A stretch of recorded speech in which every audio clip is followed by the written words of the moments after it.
So today we're going to be talking about a real giant in the field of economics, Chris Sims. Yeah, a true game changer, definitely. He really shake things up, especially in macroeconomics, right? Totally. He wasn't afraid to, challenge the status quo.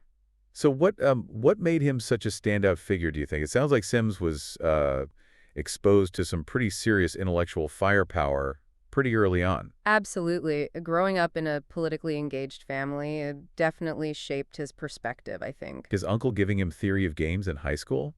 That's intense. Right. Not your typical teenage reading material, is it? It kind of shows the kind of environment he was in. So how did his early academic life set the stage for his later groundbreaking work? Math major turned economist? Ah, that's an interesting transition, isn't it? Yeah, and he jumped right into graduate level econometrics as an undergrad. Sounds like he was always pushing the boundaries, you know? Definitely. And even though he faced some early hurdles with publishing, he just kept at it. That persistence clearly paid off, right? Minnesota seems to have been a real turning point for him, wouldn't you say? No doubt. Surrounded by brilliant minds like Walter Heller and Leonid Hurwicz, he really flourished. And his collaboration with Thomas Sargent? Legendary. They pushed each other to think differently, for sure.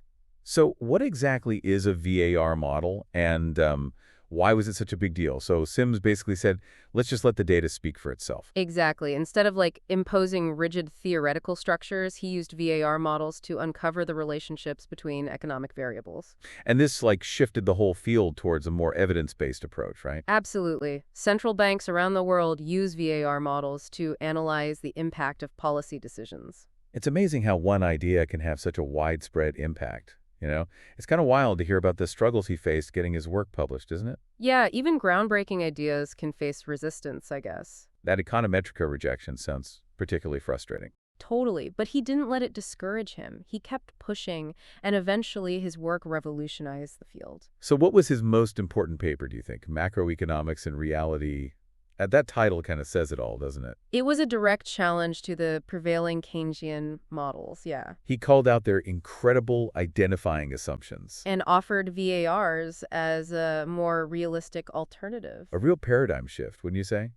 It's cool to hear about his down-to-earth personality, right? Yeah, despite his brilliance, he remained incredibly modest. And he was a coding whiz, apparently. Absolutely. He wrote the engine for VAR models himself and gave it away for others to use. That's pretty generous, yeah. He sounds like he was a really dedicated teacher. Definitely. He mentored a whole generation of economists, including Nobel laureate Lars Peter Hansen. And he didn't cancel class even after winning the Nobel Prize. That says a lot about his commitment to his students, doesn't it? What was it like to be a student of his, I wonder?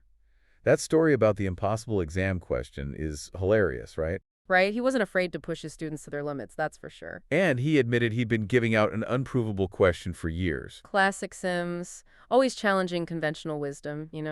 So what's the final verdict on Chris Sims's legacy then? He really changed how we think about macroeconomics, didn't he?